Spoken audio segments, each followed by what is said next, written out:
galzam yang tipo te na angai zi po in kati dan chu galzam ti teng la chun anom zi po in chi a chu me ho he kala insung boin niaw niaw me hin insung gen thein ha he di se pasal sang ai na chi a chu me ho hin atam zo hin insung ha sat gen thei ha he ja jong hi igalu to hi le ya he gampa ma na tonga chi lo le gampam langa to thei thei tonga chi jong ha tam ji in na ya chamo galzam yang kati nom po in hello tunin jang video khat na sim kit hitin na video sim diu chile phatma san ken Q&A bolute 23k thin an katin Q&A khat kain ta da in na h Q&A adinga chun kain ta do dung ji no hon question niaw niaw anop na thei thin hin dong vin ke jong ka ki pa in na h Q&A ho hin bol thei naw hi no pan hat na zal le no ho ki thopi hat na zala hi ti ka hen ye chuna chung che wa ki pa thu kan sei ki nin mo pen dile thu le la hello pen na ai lo le mi mo pen na yong lang no ho ngai lu na ka changin tu ne chan gen no nei support na lai je na chung che wa ki pa thu ka sei ki nin Q&A chu phat he na so tan hap ta ma sa chu itan Q&A kana bol na hi ai la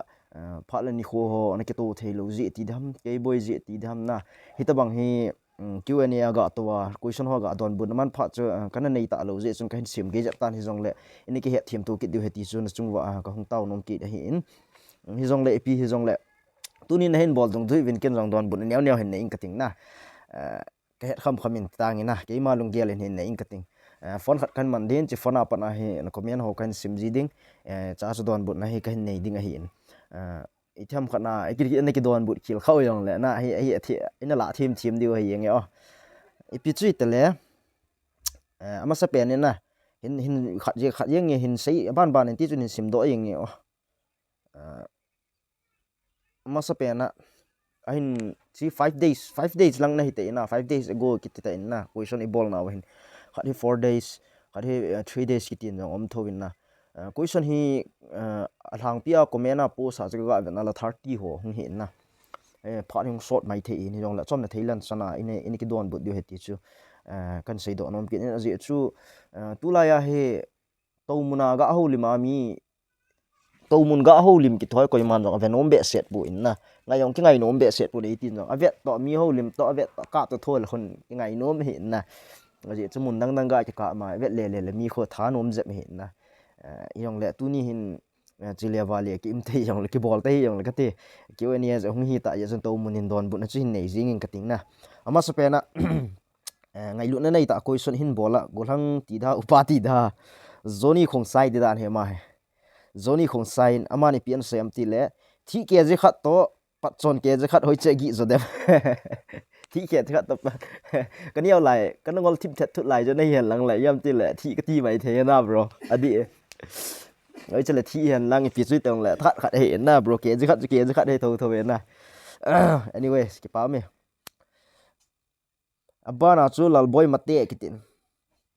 ama question hin sim do kin nge o iti ibol lew thingnoi jo se khat sia khom ding ham nang lung gel anti na iti ibol lew thingnoi jo se khat na thei ding ham ti pa he ama lung gel na he na ken jong phat mas exmin to interview ko na bol na jong chun ki che kan na sei ta in na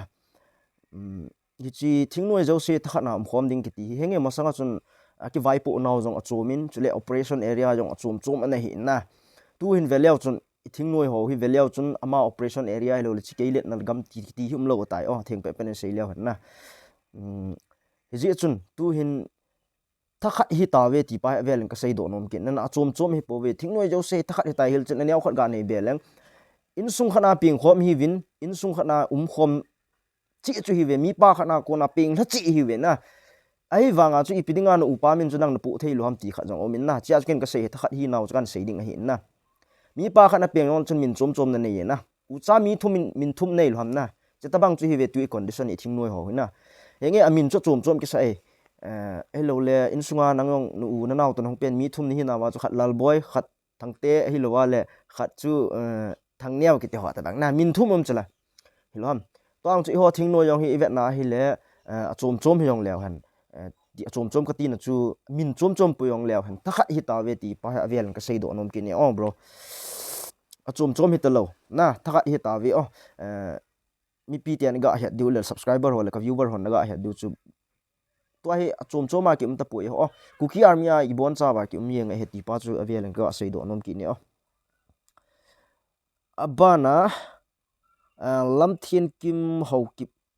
ama hin mi ham pasal ham wang ka he pon hin thu do wang he nu mei lang thu hen dangin na ti lama question nga sim do ki na ti nunga galzam lo hoi chne dei zo em nunga galzam lo chu nunga he galzam hen la galzam lo yang le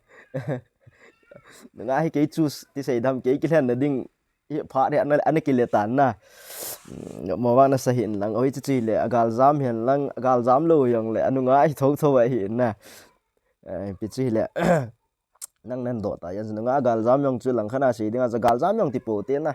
ange ji po in kati dan chu galzam ti teng le chun anom ji po in ji a chu me ho he kala in sung boin ne ne me hin in sung gen thein ha he di se he pasal sang ai na ji a chu me ho hin atam zo hin in sung ha sat gen the ha he ja jong hi igalu to hi le ya he gampa ma na tonga chi lo le gampam langa to the tonga chi yong ha tam ji in na ya chu mo galzam yong kati nom po in e pi chui le hoi chu le takhat khat he ong ke dinga achiwang question he pon ahin la hin sim do eng na ji chu question la hung ki zau tha hi jin na nyau nu to thang di dan he nyau nu to thang na pon tho mo mong vi ho dam sel wo hung hung ma chal jing wo kan vet nom ji dan na kam fel kit lai ga ti na ki pau mi he thi ho them he bo we nan chom khat in ga anui sa ji naw se ka ti dan chana kim khoi sana tam pi em jong le chom khat ga anui khom the yong la pha he ti se hi nga abana brother pauneo zam khochal my brother in wang zam lo hi le nu me hi phot le nu me hi phot le adei he tu lai ta jong hi nu me ya ka boi cheng honi ale nang nong ki pi do ngap di ta lam thiên kim na nang na don bu de thiên kim brother pain ke ba ka zau hi anyway ala abana chal ki no hitin abana chu brother boylen long lo brolen in sumuna bai pian chu mit hi thank you tin bro question hi lo na chi anyway hoi chil kho lo tai bana hi abraham lincoln as phamai hi lo piu lai ho pi abraham lincoln yang fians la za la phamai ham na x zat na ne ai zat x izat na ne am ati dan he brother first question na man question ni lang handang na first question pa chile x izat na ne ai ti x wang he thenga sei dinga chu ke hi no mai langa lip kitile hinge te sei dam khat lang pa nei gel pi hin lang na nu me hi kana heva e ke hin na nu me hi kana heva e kum som la kum ni khia apna hi dong ma kana nei pan he tai kum som la kum ni ka pana hi nunga kana het na mata ati dan ta so mata ani ki gol han sa ti dan ta mata kana ki gol han sa nunga ayong kana zol pa le tai azat wan se ke het ta poi tu ge yen hoila tu gen ki zol le rom pe na za khat wa lo dam second na tu chung ga la hi kila sizat na nei tam ti wang ka sei ji po vin na bro yang le ki pam tho tho ve question nen bol jin ole abana hi thang zamang khong sai khat ve firing a khu izat tabang athang pi a nakap do ji amu okay ma di seong cha di khat he na aje cha tu lai mi pi mi him ki boy ne amu bo he tai na te le mi pi lung ti sei da mi pi lung ling lao na ti de dan ta chu mi pi lung ling lao na he amu to athal ti de dan ta na chi hi izat na ne yam izat na ne unam na thinu hinam ti hoi tamzo question hi ta na tu lai te ka khanin kum khat kum ni hei lo le thum thali tabang kap leo chun thing na dia bem na kap chai dia bem ti tabang question ang da lo he na ama hin do chu le khat vi firing a kho mu izat na kap do gmt hin a thenga sei dinga bang chu khat ve firing a khu a ki po khu za thum jali chu ki po tho na ina za thum jali chu ki po tho na ai wanga a condition ina po he meithal kap dan meithal chang kap dan chu na mu lova kap khat au min hoi mo phoi ta mu mo nga kap khat au min na ye chun ken ka sei no nom chi le ke wang chu thlang pena sei na khat via ka chi wa ka ba wang chu chang som legit ham bo ka kap do e thing ka sei la na som legit bo ka kap de ji chu za na hi ji chun meithal am ho yong chan hen kap thong na we na e kap thong na chung nuang ta leng thau thong na leng chang pu son pa se leng pu ke so thong na thong leng so thong na ai wang chu ken ka kap do pen chu chang som de chang git ham bo ka kap de ji chu mi mu lo wa kap ti chu ken ka gel khana chu hoi ta kamua ka kap lo wang to hlom pe na chang zakhat chang jani be ki khian chai hi dam na ai wanga chu zan noi hi ji chun mi mu lo hi ji chun pai am thei pon chang mo kap kap ding yong chu no ting le no lion su de zan hin tin fai rum po mo kap mo la chang chon ne dong dong ta nin ti dio cái na ya he mi ki mu lo hian wang chang he ka ha kap nom poi na ye chu chang liu sa ai bo we na abana ne nei ho kip esante pau na tho chu na thimi ka ki pa pi kan tau pi jingwe nang ho vi ho hongdam sel win henge ki ho jong ka ki pau we on ne ho kip ki pau mi abana triple h bro x-men to na kilowi na khamul dan chu ke be ke x-men to yong kilo nei sa u the monkey king to yong kilo nei sa ki nu ke thor to yong kilo nei sa ki nu zek to yong kilo nei sa ke kilo pi ka ho be se nen ten boy ho abana chu zam khutsal brother pau ne ki ne bro ka comment hin delete kit pau tang personal ai ki ho dis ama he masai life a he koi tam go rose go tamin a comment ha delete pi kha la ma he life ka bol se hung lu ji a comment a bol ki muzi lo na bian ki bol khai de dan he ya ju ta san se he na bro ki bol te he be ta bro khulien hin na ipithel na dei pe nam an tin ama hin na thalwang cha hlang pia wang cha lima de ka dei wang cha tamina m16 ho na 16 ho m4 ho na ti ho tamang ga dei di get cha tami thel get til na i ho ko ma am ho yong ahoi thei bu we na teng le lo la cha khana kin masanga i tiwan kan soyang cha kana dei kai bu we lime ka ki tu cha nen din na ne cha khat e ki tai ya ki tu cha ni a hlang pia kin ka dei wang cha thel ki su pen le choi nom pen de im pen wang cha madang hi pu na e ke kal ha wang om poi ti hi nge bro zam khotala velen an nei ki nen ga abu ga sei do zinei tai pita ke ko ma nunga number na thum zi aban kit na chu itile cha nei be dina ti ham okay nagam nanam adinga ichana panala be nom na lai am achai na dingin ka comment nin sim do pi o ka tau thoi ki sim chai ta hoila pi sim chai lo de sei ho anyway ga don bu na te na dang chi zinei tai pida kan nga ko ma na wan tu jam bro ka thum le nin pi ji de la bro iti le cha nei be din ti ham ti pa wa he ke ban cha ka sei ma ban ka cha pa kum ko hi tai na class 3 asim tan tu kum final exam chai kina dama hung pass na ala 4 hi di hi tai na ka cha pa tang kong gur han khom mai thei hin sei thei ai hin e pi chi le cha pa ban nei ki ding nei lo ding pa cha pathin khona ki ngam hi in cái kia là vang hi pi le ithil dalo hi ki mudo phat phana lu mong lamong in na ki phat han la ban chu nei bia dang le ki nei bia tan te tai ka ki gia la khat hi in na aji chu tu lai ga lai hi to nu me dinga jang ga gel le ki ko mo se sa hin chu nom pu na amo dang lung gel lo nom lo na khat den ji chu ta bang din mun in pha ding ki sei thei lo hi ji in na pi la ga le ki sai pho phat la ban ki gel tan te bro abana chu nagam nanam adinga ichan pan la bian om na layam ti bro ke wang cha theng a sei dinga wang cha chai ni ke ge ya kala di na a chai ni ke gen kitile me thei gal ti de tai na tu chung e sia delu hi idel do ta ko wa ka pan de he tham khana cham na thu ki se ya e sia mulo wa cham na thu sei wa wang ke wang ko nop loading he na theng a sei dinga chu no wang ka nop loading he cham na thu sei wa la ki chai da na di tan ki cham he tan pi ki bol ta dam na ya ju ke wang chu me thei gal sunga dinga wang chu pang dinga wang chu ki gel thai chan chung hin tin abana question chile William gang te na ama yon question nga lang hin bolin na ama yon ga sim tha kin tin igal hi ki chai di ham khat nei hin na anei lo ho gen thei ho gen thei wal ta ve ti na thum na mla hon la ima sengam lo abana ima sangu hi I atidem anga na BJP politics danin kamu e tina aba masa penen question ban hin don bon tin na igalu hi iti le ki chai de ham ti pa na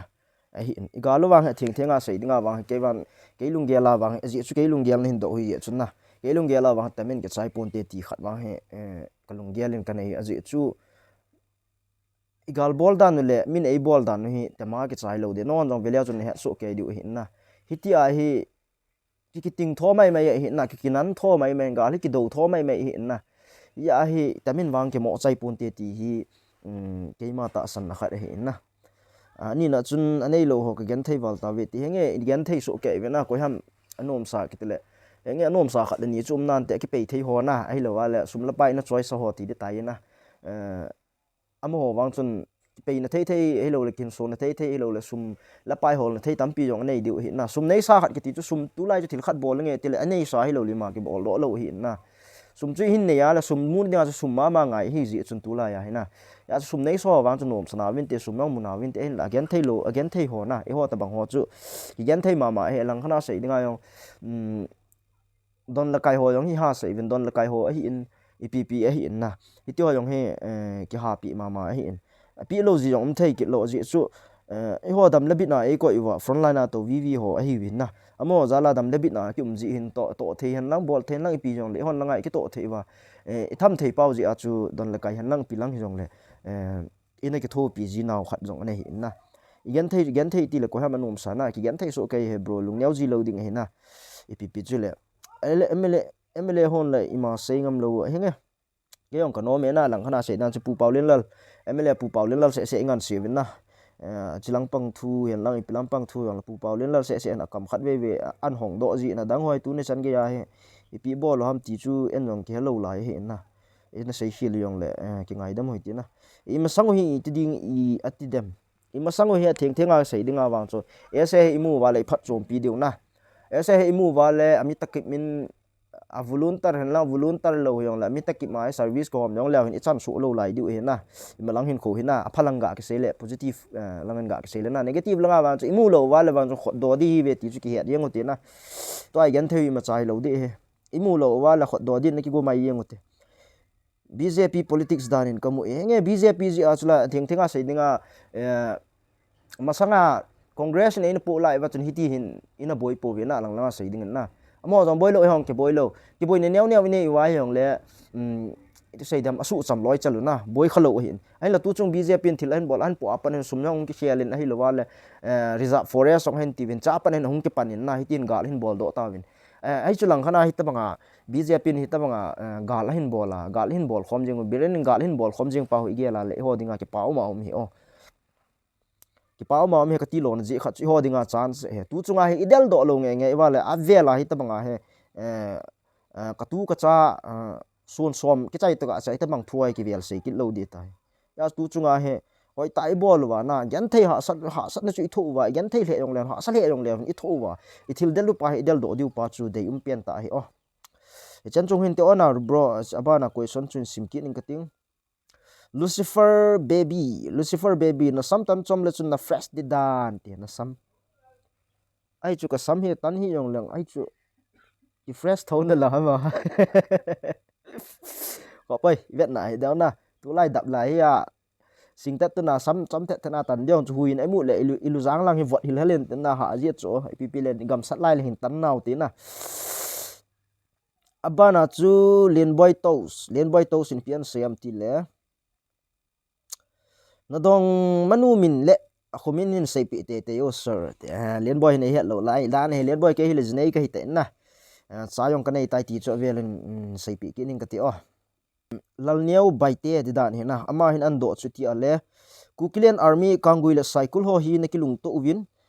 ki son pi ki ne pi le lungmun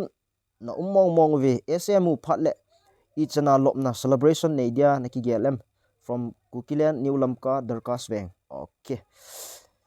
henge kilung to ti lawang chun lang khana sei dinga chu tu pet din mun taria dinga wang chu ho lang kitel ki ho lang kangui lang ho kukiarmy ho ki ha sei na mun dang ki sei poi ka ti na hi pu in na hin la kilung to kilung khat ti lang le chilang kangui lang ki ha sei ni ye chu na chung wa no hon hin pa cha ji ki pa ki na lop na celebration wang hi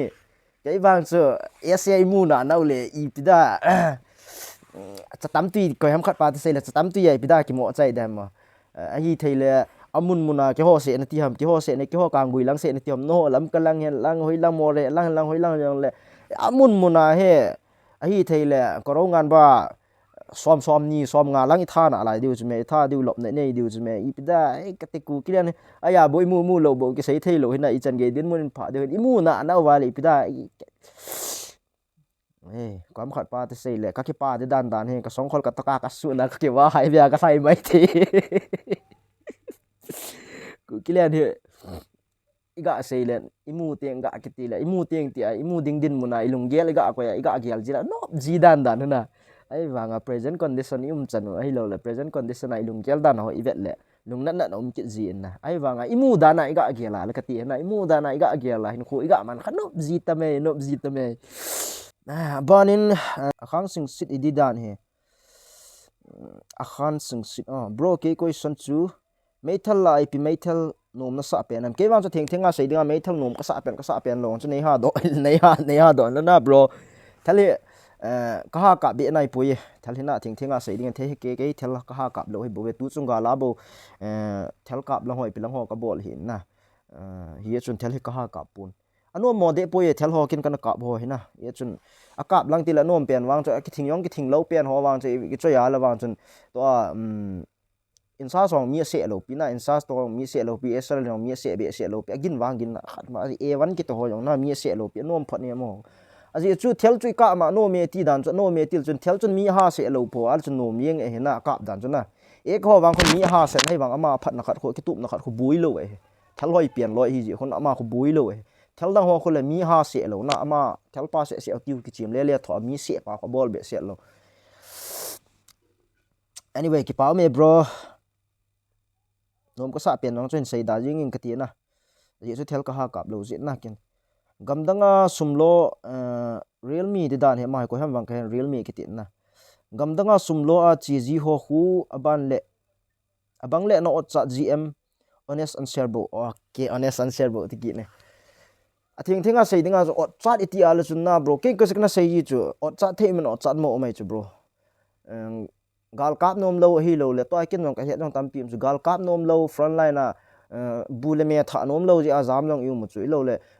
gam sung inam sung a boy tai ti ami gam pa ma na tong yong pot yong tam tam chum da lo umai chu ai wanga chu mo ko cha lo pi chu mo chu thing thinga sei dinga na a hin la tu a in sung condition ve gal ji a gen thei wal ji ana tonga chi gam pa ma na tong ho man ko cha chu bro aji chu en sung gen thei ha sat na ji a hitabanga aman kol la vai khot no ya kun ringa na tong dinga en sung ve ngap cha dinga ki pedo khat ki ti chu o chat ngai chula ayo chu e ho he ipi chu le kilo thu te ni sai ni ading lo thu te hi je wa chu ki sei hin na bro mo ta bang wan chu ko chama ma e bro amin thang pen hi no mem hi lo le ni man tam pen hi no mem mi man tam ka hi no me bro mi man tam not amin thang mi man tam na bro man tam kal ham poi abana question chu pau hau ki sopi data kum zat nahi tam ama question asim ten don but jeng tang ina pau hau ki min se hi sopi ke hi kum 33 ki tai som thum le thum iti kuma jin nei ham ka jin nei 2015 14 ta 15 ham 14 a kai 14 a ji kana nei tai nunga hi zat la a itia ama na thlen ham okay nunga za la idia ma na thlen ham tina enge nunga chu ana tam tho nai na ki ngai pi ki dei pe na ki tam tho nai na yong le kwam khat pa tu sele na gu chu hela im yong le na i chanin yong le ki kai do tho hi na a thlen wang cha theleng khana sei dinga wang chu iti ken wang su sa ka poina enge ki ngai ki lung se chu le ki nei su ke na mi min ki nei su ke ki ngai ya ki lung se ja chu na ki cheng chu hi na in na thlen wang hi na sei le quality ti di dan ta na quality nei lo ching ki thleng lo de hin na lang na sei dinga cha pizza ken long kan thlen ham sei ji okay pizza kan thlen ham ban in chen iti si ma pha ham ban in chen hi gal hi ti pe le itong ki sim da hi ti di tai ai thei na de tai ke wang cha theng a sei na ke wang cha in chen sim ji yong ka het lo te in chen sim he ka nu we hieng iti asiama iti kiman chadham jama khona mi gam tum mu lew hen ipp na in chen sim na dian na to na bol num ham na to lang pang pawang kham gam tum imu na wale khama service khat be pi na lo diu ha service khat be kin na lo da ha service hi la chun ap na la chun kuki police kuki commando be kin na lo da abana chu dam sung chomcha sang sunga hi lungthim ki pa na pen dia ipi poimo na sa pen an poimo na sa pen ham dam sung chamcha sungai lung thim ki pan pian yang pi poimo na sa pianam hey dam sungin khwa dinga ki pan pian chu pathin het yang lo da thing thing in ka sel na